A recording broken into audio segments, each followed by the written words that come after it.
রাজনৈতিক যে নতুন দলটি গঠিত হয়েছে তারা এখন কৌশলের দিকে বেশি মনোযোগ দিচ্ছে। এক্সিস্টিং যে সংবিধানটা আছে সেখানে কি ভোটের অধিকারের কথা বলা নাই, সেখানে কি বাক স্বাধীনতার কথা বলা নাই, সেখানে চিন্তার স্বাধীনতার কথা বলা আছে, সেখানে কোনো রকম মানবাধিকার লঙ্ঘন যাতে না হয় সেই ব্যাপারে গ্যারান্টি দেয়া আছে, সেখানে জনগণের মালিকানা, দেশের মালিকানা জনগণের কাছে, সেটাও বলা আছে। তাহলে আপনি আসলে পরিবর্তনটা কোথায় করতে চান? আমার বক্তব্যের শুরুতেই আমি একটা বিষয় স্পষ্ট করি, বাংলাদেশের আপামর সাধারণ জনসাধারণ তারা কিন্তু নতুন দলটির উপর অনেকখানি আস্থা এবং বিশ্বাস রাখতে চেয়েছিল। তারা সত্যিকার অর্থে বিশ্বাস করতে চেয়েছিল যে বাংলাদেশে একটি নতুন ধারার রাজনীতি সূচিত হতে যাচ্ছে। তারা আশা করেছিল বাংলাদেশে যেই ধারার রাজনীতি গত 50 বছর ধরে তারা দেখেছে এবং যেই ধারার রাজনীতির সঙ্গে বাংলাদেশের মানুষের জীবন ওতপ্রোতভাবে জড়িত, সেই ধারার রাজনীতি থেকে বেরিয়ে এসে নতুন একটা কিছু আমরা শুনতে পাবো। কিন্তু আমি গত 6 মাস খুব মাইনিউটলি ফলো করলাম যে আসলে তারা কি করতে চাইছে এবং তারা যা বলছে এবং তারা যা করছে এই দুটোর মধ্যে মিল কতটুকু, অমিল কতটুকু। আমি নিজেও খুবই আশাবাদী একজন মানুষ ছিলাম যে নতুন ধরনের একটি রাজনীতি হয়তোবা বাংলাদেশ পেতে যাচ্ছে, কিন্তু আমরা যখন মাঠের পরিস্থিতি লক্ষ্য করলাম তখন দেখলাম তারা যা বলছে তাদের অনেক কিছুই তাদের কাজের সঙ্গে মিল থাকছে না। ফর এক্সাম্পল, আমি কয়েকটা এক্সাম্পল দিই। সেপ্টেম্বর মাসে তারা বিভিন্ন জেলায় জেলায় জনসমাবেশ করেছিল, তখন একটা সার্কুলার জারি হয়েছিল সরকারের তরফ থেকে যে তাদেরকে যেন ডিসিএসপিরা প্রোটোকল দেয়, নিরাপত্তা বিধান করে। প্রশ্ন হচ্ছে, এই ধরনের সংস্কৃতিকে আমরা অতীতে দেখেছি না? যে যেই দলগুলো যখন ক্ষমতায় থাকে এবং বিশেষ করে গত 15 বছরে আওয়ামী লীগ, তারা যখন কোনো সভা সমাবেশ করত, যারা যখন কোনো পাবলিক মিটিং বা পাবলিক ফোরামে অ্যাড্রেস করতে যেত, তখন তারা রাষ্ট্রীয় আনুকূল্য নিয়ে যেত এবং রাষ্ট্রীয় সুযোগ সুবিধা ব্যবহার করত। এই সংস্কৃতির রিপিটেশন কিন্তু আমরা বিপ্লবের 1 মাস পরেই আমরা পুনরাবৃত্তি হতে দেখলাম। এখন দেখতে পাচ্ছি বিভিন্ন জায়গায় চাঁদাবাজির কথা আসছে। একটা কল রেকর্ড সম্প্রতি ফাঁস হয়েছে, আপনারা জানেন। সেখানে একটা বালু মহল নিয়ে নানান রকম কথা আসছে এবং সেখানে একজন বেশ গুরুত্বপূর্ণ সমন্বয়কদের একজন গুরুত্বপূর্ণ ব্যক্তি, তিনি 1 লাখ টাকা বোধহয় দাবি করেছেন এবং 5,000-এর অফা করার চেষ্টা করছিলেন আদার সাইড। সো এই কথাগুলো, এই কার্যকলাপগুলো কি আমাদের আগের রাজনীতিকেই মনে করিয়ে দেয় না?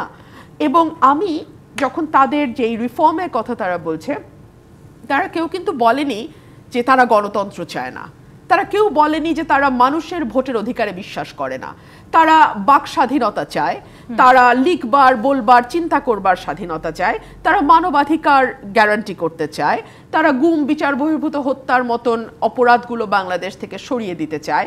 আপনি আমাকে বলেন তো, এবং তারা জনগণের মালিকানায় বিশ্বাস করে। আপনি আমাদেরকে বলেন তো, এক্সিস্টিং যে সংবিধানটা আছে সেখানে কি ভোটের অধিকারের কথা বলা নাই, সেখানে কি বাক স্বাধীনতার কথা বলা নাই, সেখানে চিন্তার স্বাধীনতার কথা বলা আছে, সেখানে কোনো রকম মানবাধিকার লঙ্ঘন যাতে না হয় সেই ব্যাপারে গ্যারান্টি দেয়া আছে, সেখানে জনগণের মালিকানা, দেশের মালিকানা জনগণের কাছে, সেটাও বলা আছে। তাহলে আপনি আসলে পরিবর্তনটা কোথায় করতে চান?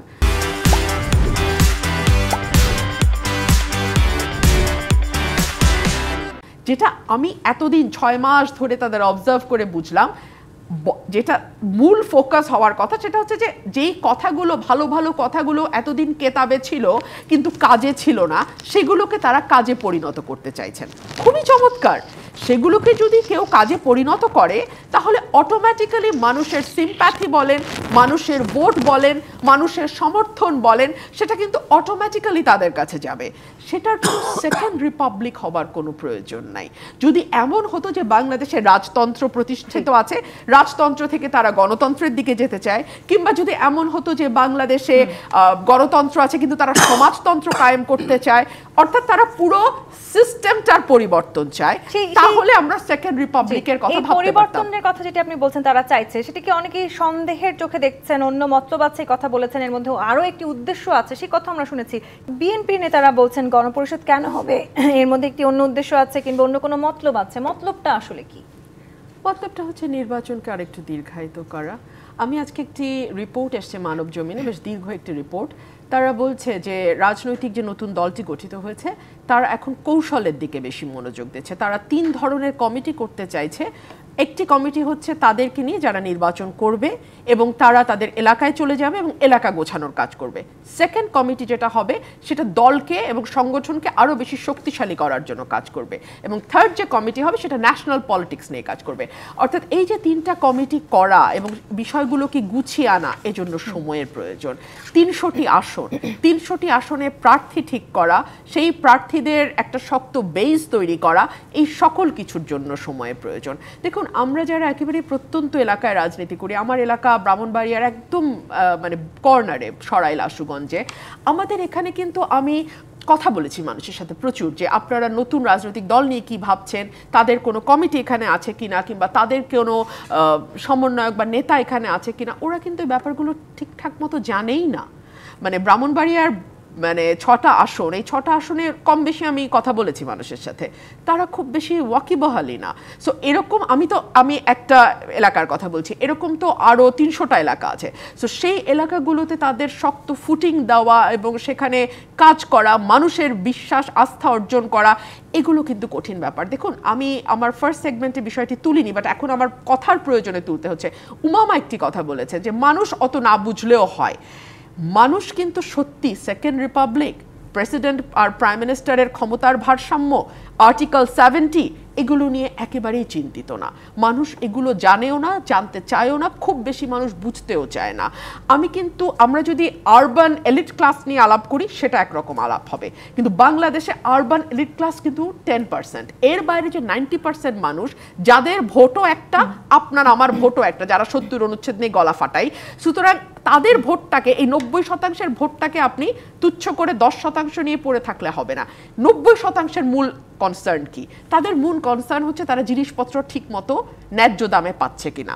তাদের মূল কনসার্ন তারা রমজান মাসে একটা ডিম তাদের পরিবারের প্রত্যেক সদস্যের ভাগে একটা করে ডিম দিতে পারছে কিনা।